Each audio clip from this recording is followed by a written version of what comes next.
दोस्तों, आज की वीडियो में हम आपको आसिफ नाम के एक भाई की शादी का वाकया बताते हैं। एक भाई जिनका नाम आसिफ है, वो अपनी शादी का वाकया कुछ यूं बताते हैं। दोस्तों, आज की कहानी में हमने असल किरदार के नामों को बदला हुआ है। आसिफ भाई कहते हैं कि मेरी शादी को 1 साल हो गया है। शादी के बाद से अब तक मेरा निहायत ही बुरा हाल है। मेरी बीवी एक पागल औरत है। काम से थका हारा शाम को आराम के लिए जब मैं घर लौटता हूं तो मेरे सामने मुझसे लड़ने के लिए तैयार खड़ी होती है। अगर कभी देर से आऊं तो कहती है, इतनी देर से क्यों आए हो, किससे मिलने गए थे? और अगर जल्दी आ जाऊं तो कहती है, आज भला जल्दी क्यों आ गए? चुनांचे आसिफ भाई कहते हैं, मैंने अपनी परेशानी अपने दोस्तों के सामने बयान की। मेरे दोस्त मुझे एक बुजुर्ग के पास लेकर गए। मैंने उन्हें अपनी पूरी कहानी बताई और कहा, बाबा जी, मैंने अब तक बहुत सब्र कर लिया, लेकिन उसे कुछ समझ में नहीं आता। मेरा तो दिल भर गया है और मुझे उलझन महसूस होने लगी है। इससे पहले कि वो पागल औरत मेरे हाथों मारी जाए, मैं उसे तलाक देना चाहता हूं। बाबा जी ने सिर को हिलाते हुए कहा, बेटा, मैं तुम्हारी मुसीबत का इलाज जान गया हूं। मेरे पास तुम्हारे लिए एक इलाज है और इससे तुम्हारे सारे मसले इंशाअल्लाह हल हो जाएंगे। बुजुर्ग ने मुस्कुराकर अपने हाथ मेरे कांधे पर रखते हुए कहा, बेटा, अल्लाह की जात पर भरोसा रखो। आओ असर की नमाज अदा करते हैं, उसके बाद मैं तुम्हें इलाज बताता हूं।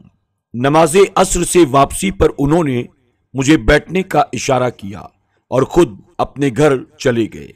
जब वापस आए तो उनके हाथ में एक पानी की बोतल थी। उन्होंने बोतल मुझे दी और कहा, लो बेटा, इसे अपने साथ रखना। जब अपने घर लौटो तो घर में दाखिल होने से पहले बिस्मिल्लाह पढ़कर एक ढक्कन पानी अपने मुंह में भर लेना, लेकिन उसे आधे घंटे तक ना तो हलक के नीचे उतारना है और ना ही पीना है। और मैं चाहता हूं कि तुम ये इलाज लगातार 10 दिन तक करो। मैंने अपना सर हिलाते हुए कहा, ठीक है, अब मैं ऐसा ही करूंगा जिस तरह आपका हुक्म है। मैंने अल्लाह से दुआ की, वो मेरी बीवी के पागलपन को इस दवा से शिफा दे दे।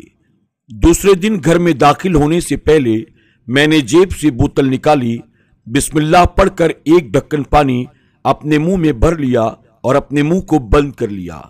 जब मैं घर में दाखिल हुआ तो अपने कमरे में जाने के लिए किचन के सामने से होता हुआ गुजर ही रहा था कि मेरी बीवी की नजर मुझ पर पड़ गई।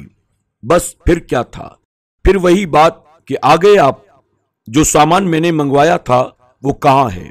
मैंने उसे सामान दिया और अपने कमरे में चला गया ताकि जाकर इलाज का आधा घंटा आसानी के साथ गुजार सकूं।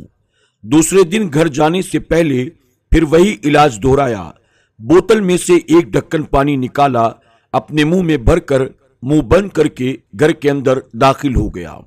आज थोड़ा सुकून था। वो मेरे चेहरे को देखती रही, कुछ देर खामोश रहकर धीरे से बोली, खाना खाओगे? लाऊं क्या? इसी तरह 5 दिन गुजर गए और फिर 5 दिन के बाद मैं बुजुर्ग के पास वापस गया। बैठने से पहले मैंने सलाम किया और फिर पूछा, बाबा जी, बोतल में भला क्या डाला था? 5 दिन हो गए, मेरी बीवी तो बिल्कुल वैसी ही बन गई है जिस तरह दुल्हन बनकर आई थी। अब तो बताइए, आपने पानी में भला क्या मिलाया था? बाबा जी ने कहा, मैंने तुम्हें अपने घड़े का पानी दिया था। मेरी आंखें खुली की खुली रह गईं। मैंने हैरत से कहा, क्या सिर्फ पानी ही दिया था, उसमें कोई दवा नहीं मिलाई थी? बाबा जी ने कहा, नहीं, 2 बातों से तुम्हारा मसला बढ़ रहा था। पहला ये कि सारे दिन के काम के बाद शाम को तुम थके हारे घर आते थे तो तुम्हारा जिस्म आराम मांगता था। दूसरी तरफ तुम्हारी बीवी सारे दिन की तन्हाई, खामोशी, कामकाज से थक जाती थी। तुम्हारे घर पहुंचते ही वो तुमसे बातें करना चाहती थी, लेकिन बात करने के लिए कोई खास टॉपिक नहीं होता था, इसलिए वो तुमसे लड़ पड़ती थी और फिर तुम भी उससे लड़ना शुरू कर देते थे। बेटे, होना तो ये चाहिए था कि तुम खामोश रहकर अपनी बीवी की बातें सुनते, काम से वापस आकर उससे प्यार से बातें करते।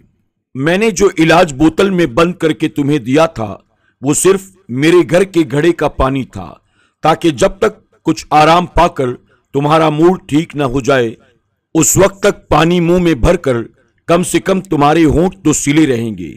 जब वो बोल रही हो तो तुम ध्यान से उसको सुन लिया करो। बेटे, तुम्हारी बीवी का इलाज तुम्हारी तरफ से शुरू होना था और अब तुम अपनी जिंदगी अच्छे से गुजार सकते हो। दोस्तों, अपनी बीवी को कभी दुख न दिया करें। मियाँ बीवी को चाहिए कि छोटी छोटी बातों पर एक दूसरे की तारीफ करें, क्योंकि इस अमल से मोहब्बत परवान चढ़ती है। बीवी अपने शौहर से उस वक्त तक लड़ती है या जिद करती है जब तक उससे प्यार और उम्मीद बाकी होती है। जब उम्मीद खत्म हो जाती है तो वो लड़ना और जिद करना बंद कर देती है। औरत की खुशियां, शरारतें, मनमानियां और गैर जिम्मेदारियां माँ बाप के घर ही होती हैं। ससुराल में औरतों की तरबियत और सब्र का इम्तिहान होता है। मर्द का काम औरत को समझना नहीं, इसको महसूस करना, इसकी हिफाजत करना और इससे मोहब्बत करना है। ये सब बातें औरत को कड़े से कड़े हालात में भी जीने का हौसला देती हैं। जो औरतें कहती हैं कि मर्द अपनी जात का होता है, इसे किसी का ख्याल नहीं होता, वो जरा गौर से देखें। पूरा साल पैसा कमाने वाला अपने लिए कितने कपड़े खरीदता है। मियाँ बीवी का रिश्ता मुकाबले का नहीं, मोहब्बत का रिश्ता है। अगर ये दोनों आपस में एक दूसरे का मुकाबला करने लगे तो दुनिया का मुकाबला क्या खाक करेंगे। किसी भी मर्द की जिंदगी में बहार उसकी नेक बीवी से होती है।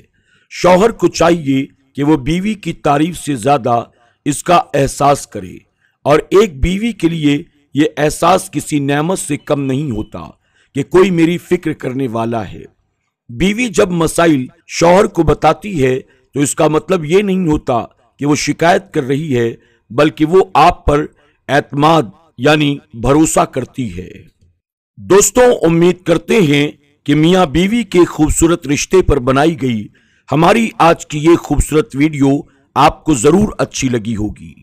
इस वीडियो के बारे में और मियाँ बीवी के रिश्ते के बारे में आपकी क्या राय है, कमेंट बॉक्स में जाकर जरूर कमेंट करें। और आपने अगर आज की हमारी इस वीडियो को लाइक नहीं किया तो अभी लाइक कर लें, और अगर आपने हमारे चैनल को सब्सक्राइब नहीं किया तो अलविदा कहने से पहले इसे अभी सब्सक्राइब कर लें, और आइंदा आने वाले ऐसे ही दिलचस्प और मालूमाती वीडियोस की नोटिफिकेशन के लिए बेल आइकन पर क्लिक करना न भूलें। और दोस्तों, अगर आप चाहते हैं कि आपके जरिए आपके दोस्त अहबाब के घर में भी खुशहाली हो, मियाँ बीवी के ताल्लुकात खूबसूरत बन जाएं, तो इस वीडियो को अपने दोस्त अहबाब के साथ शेयर करना न भूलें। आज की वीडियो में बस इतना ही। इंशाअल्लाह एक और नई वीडियो के साथ बहुत जल्द आपकी खिदमत में हाजिर होंगे। तब तक के लिए अली नॉलेज की पूरी टीम को इजाजत दें। अल्लाह सबको ढेरों खुशियां अता फरमाए। अल्लाह हाफिज।